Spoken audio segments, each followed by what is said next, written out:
நீங்கள் பார்த்துக் கொண்டிருப்பது உங்கள் விஜய்.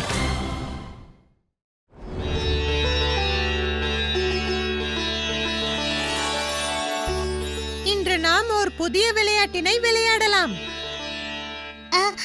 இருப்பினும் தாம் குறிப்பிடும் அந்த விளையாட்டின் பெயர் என்ன? எவ்வாறு விளையாடுவது?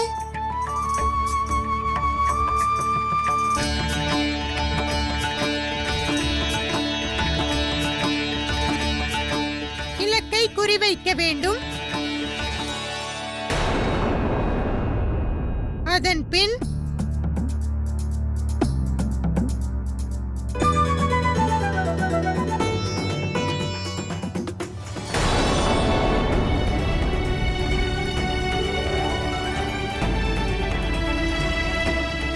இவ்வாறு இலக்கை வீழ்த்த வேண்டும். இதில் வெல்பவர்களுக்கு பாட்டியார் கொண்டு வந்த மோதகங்கள் கிடைக்கும்.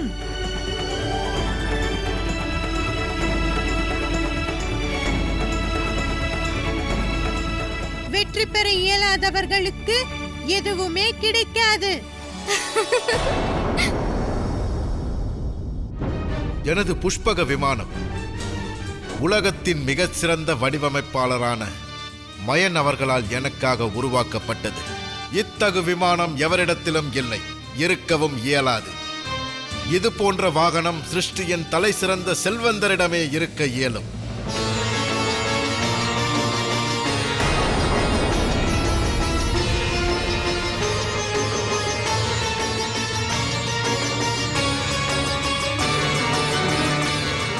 புறப்பாடு கைலாயத்திற்கு அண்ணா. கைலாயத்திற்கு மட்டுமே அல்ல, இன்னும் அநேக அரசர்களையும் தேவகணங்களையும் விருந்திற்கு அழைக்க செல்கிறேன். உன்னையும் அழைத்துச் செல்ல வேண்டும் என்றே விரும்புகின்றேன். எனினும் நான் இங்கு இல்லாத நிலையில் எனது பொக்கிஷ அறையை பாதுகாக்கும் பொருட்டே உன்னை இங்கு விட்டு செல்கிறேன். மகாதேவர் விரும்பாத மட்டும் நானே கைலாயம் வருவது சாத்தியமல்ல. நான் தம்மிடம் வேண்டுவது ஒன்று. அவரை தாம் சந்திக்கையில் என் வணக்கத்தை தெரிவியுங்கள். உறுதியாக. சென்று வாருங்கள்.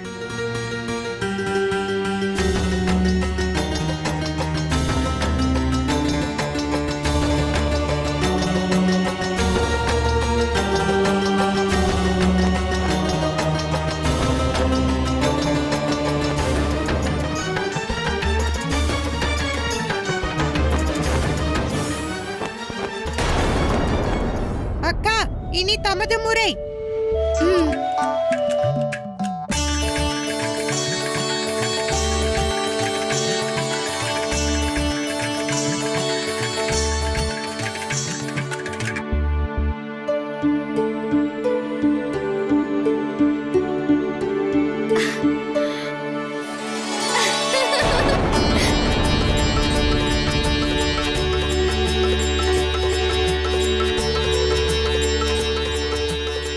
அடுத்து விளையாட வேண்டியது உனது முறை.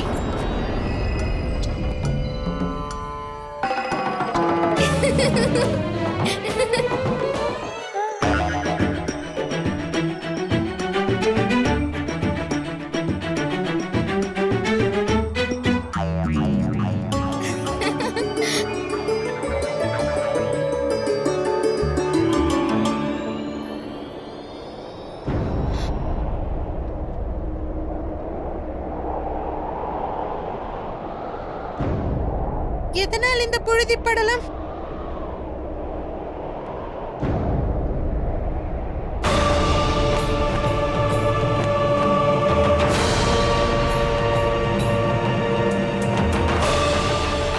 கணேசா, சற்று அங்கே பார்.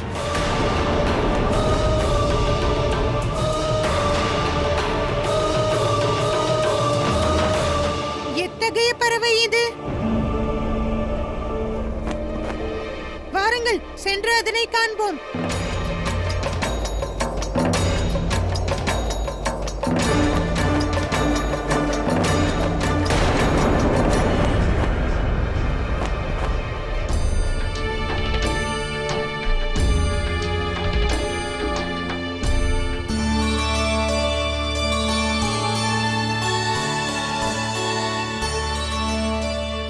முதன்மை தெய்வம் கணேசரை பணிகிறேன். தமக்கும் என் வணக்கங்கள் அசோக சுந்தரி.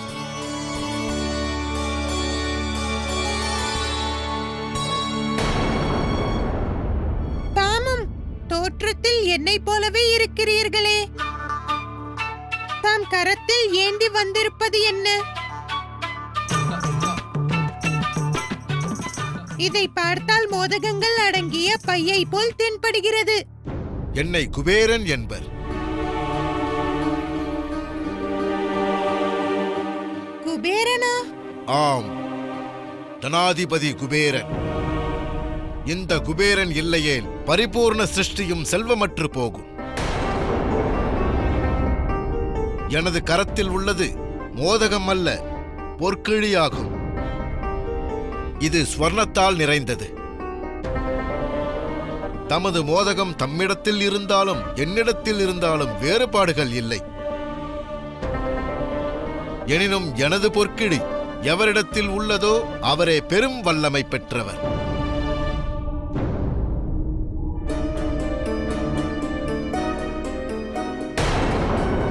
அப்படியா? நன்று தனாதிபதி குபேரரே. சரி, நானும் எனது மூஷிக நண்பர்களும் ஒரு முறை தமது இந்த வாகனத்தில் உலா வரலாமா? எனது புஷ்பக விமானத்திலா? வேண்டாம் கணேசரே, இன்று அதற்கு நேரமில்லை. இன்று நான் உடன் மகாதேவரை தரிசித்து அவருக்கு அழைப்பு விடுத்த பின்னர் ஏனைய தேவகணங்களை அழைக்க செல்ல வேண்டும். அழைக்க வேண்டுமா? ஆம், ஓர் மகா விருந்திற்காக. மகாவிருந்தா? ஆகட்டும், நானே உங்களை தந்தையிடம் அழைத்துச் செல்கிறேன்.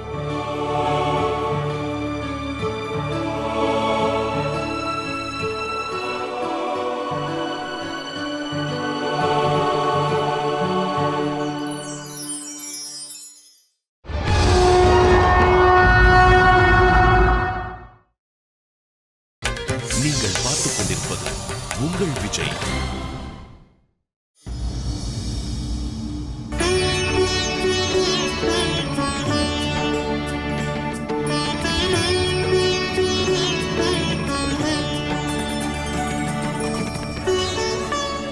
மகாதேவா, அடியவன் வணக்கத்தை ஏற்க வேண்டுகிறேன்.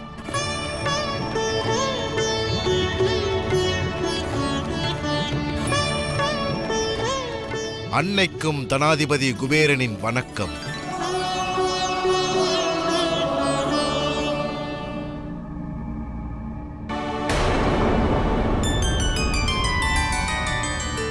பிரபு,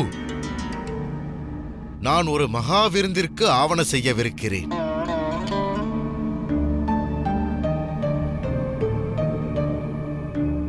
அதில் தேவதேவியர் அனைவரும் இணைந்து பங்கெடுக்கலாம். அவர்களை அரசர்கள் அனைவரும் தரிசிக்கவும் வாய்ப்பு அமையும். அதனை என் கருத்தில் கொண்டே அம்மகாவிருந்தினில் பங்கேற்க தம்மை அழைக்கவே நான் வந்தேன்.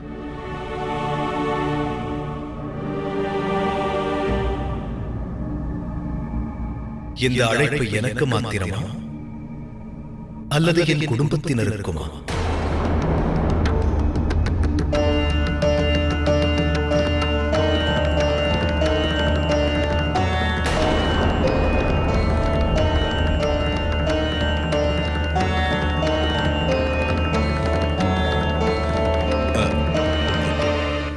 குடும்பத்தினருக்கும் தான், தம் குடும்பத்தினர் அனைவருக்கும் தான்.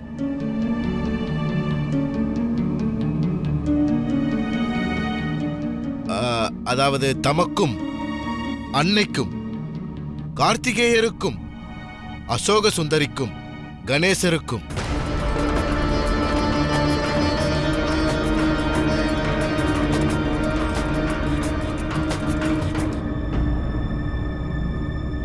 தனாதிபதியின் அழைப்பில் குறை சோபை அளிக்காது.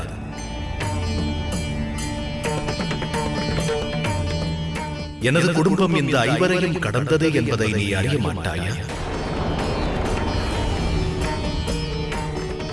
நந்தி,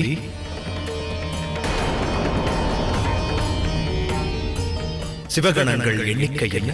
கைலாயத்திலா அல்லது குடும்பத்திலா பிரபு? குடும்பத்தில் உள்ளவர்கள் எண்ணிக்கை அளவற்றது.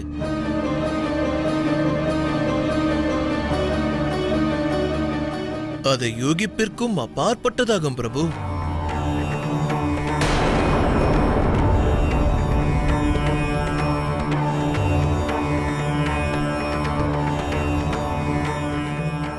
என்ன குபேரா, அவர்களுக்கும் அழைப்பு உண்டா?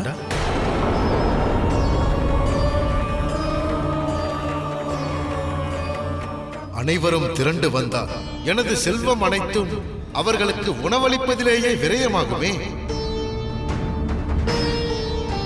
நான் ஈசன், அன்னை மற்றும் அவர்கள் பிள்ளைகளையே அழைக்க எண்ணினேன்.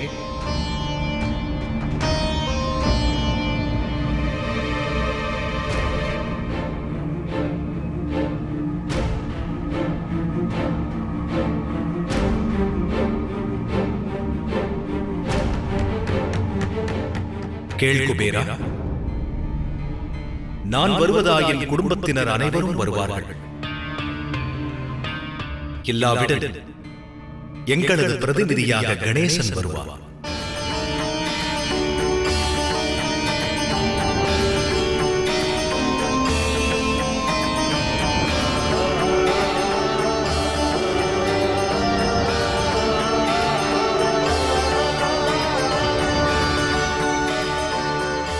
எனினும் மகாதேவா, அவ்வாறு தாமும் அன்னையும் வராவிடில் எனது விருந்து எவ்வாறு முழுமையடையும்?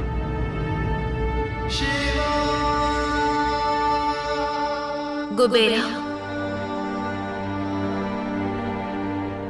கணேசன் எனது மற்றும் மகாதேவரின் அம்சமே.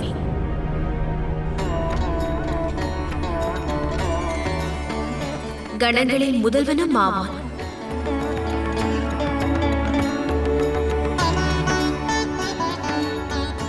ஆகையினால் எங்கள் இருவருக்கும் மட்டுமின்றி சிவகணங்களின் பிரதிநிதியாகவும் விளங்குவான். மிக்க நன்று. தாம் இருவரும் உறுதி அளிப்பதால் ஸ்ரீ கணேசரது வருகையே என் விருந்தை முழுமை செய்யும்.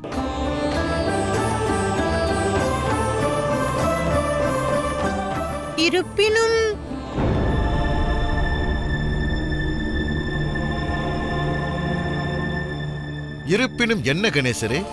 இருப்பினும் நான் வர வேண்டுமெனில் விருந்தை தாம் முதலில் எனக்கு தான் அளிக்க வேண்டும். அத்துடன் தாம் எனக்கு உறுதியளிக்கவும் வேண்டும். தாம் முழுமையாக என் பசியை திருப்தி செய்யவும் வேண்டும்.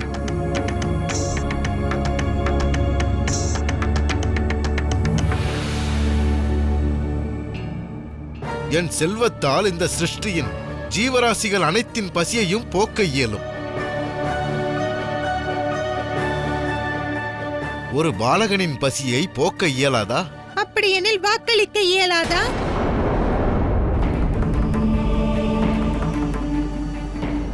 வாக்களிக்கிறேன். அப்படியெனில் என் வருகையும் உறுதியானது.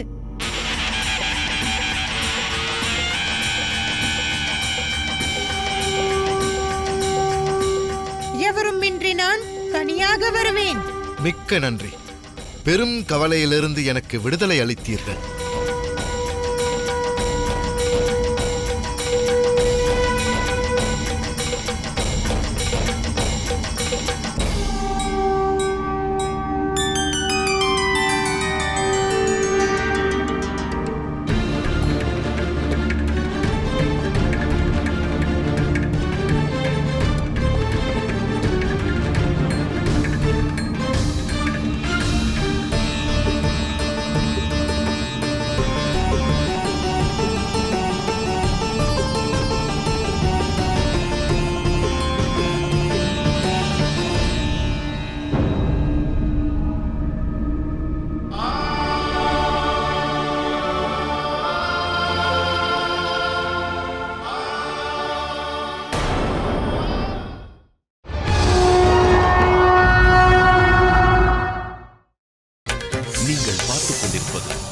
உங்கள் விஜய்.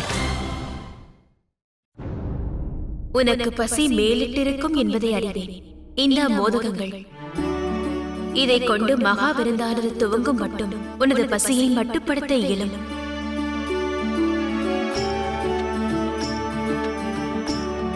நன்றி தாயே.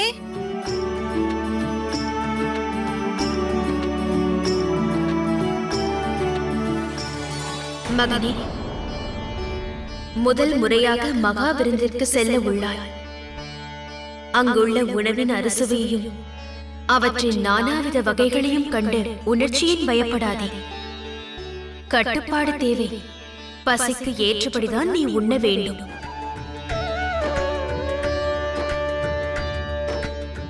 ஆகட்டும் தாயே. என் பசியை போக்கிக் கொள்ள போதுமான அளவே நான் உண்பேன். அதற்கு உறுதியளிக்கிறேன். ஒருமுறை கணேசன் வாக்களித்து விட்டான் எனில் அதில் மாற்றமில்லை.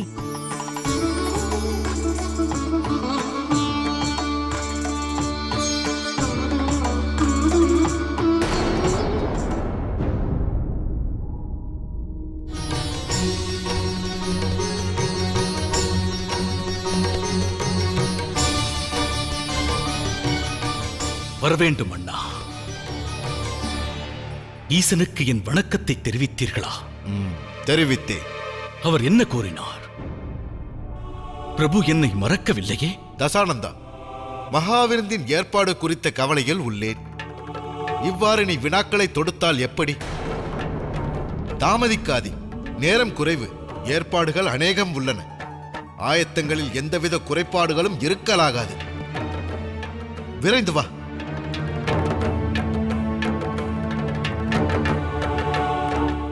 எனது வணக்கத்தை தெரிவித்திருக்க மாட்டீர்கள். அவர் முன் என்னை குறிப்பிட்டிருக்க மாட்டீர்கள். எனினும் பாதகமில்லை. விருந்திற்கு ஈசன் வருகை தரும் போது அவர் தரிசனத்தை நானும் பெறுவேன்.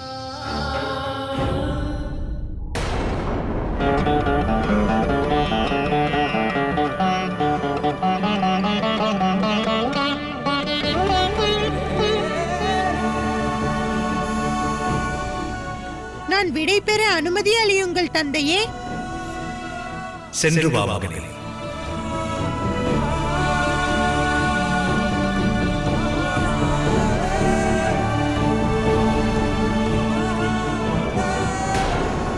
இந்த மகா விருந்தானது செல்வத்தை சேகரிக்கும் லோபத்திலிருந்து குபேரனை விடுவித்தது. இந்த சிருஷ்டி முழுமைக்கும் செல்வ வளத்தை கிடைக்கச் செய்வதற்கான மார்க்கத்தை உருவாக்கும்.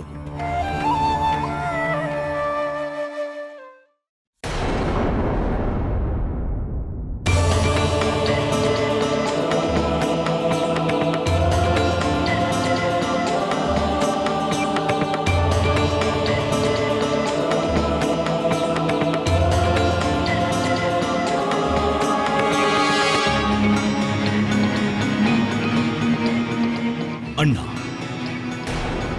மகாதேவர் வருகை தரவில்லையே. ஏற்பாடுகள் அனைத்தும் முடிந்தாயினவா? உடன் சென்று அதை கவனி. எவரது வரவேற்பிலும் குறைகள் இருக்கலாகாது. குறை நேராது அண்ணா. ஏற்பாடுகளை நான் முன்னின்று செய்வேன்.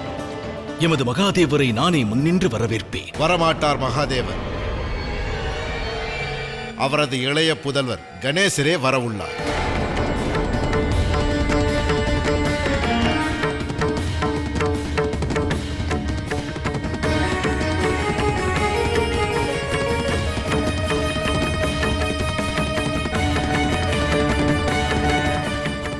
என் பக்தியில் ஏதோ குறையுள்ளது. அதனால்தான் ஈசன் வர மறுத்திருக்கிறார். ஈசன் பங்கேற்கவில்லையே, எத்தகு விருந்தும் எனக்கு வீணே.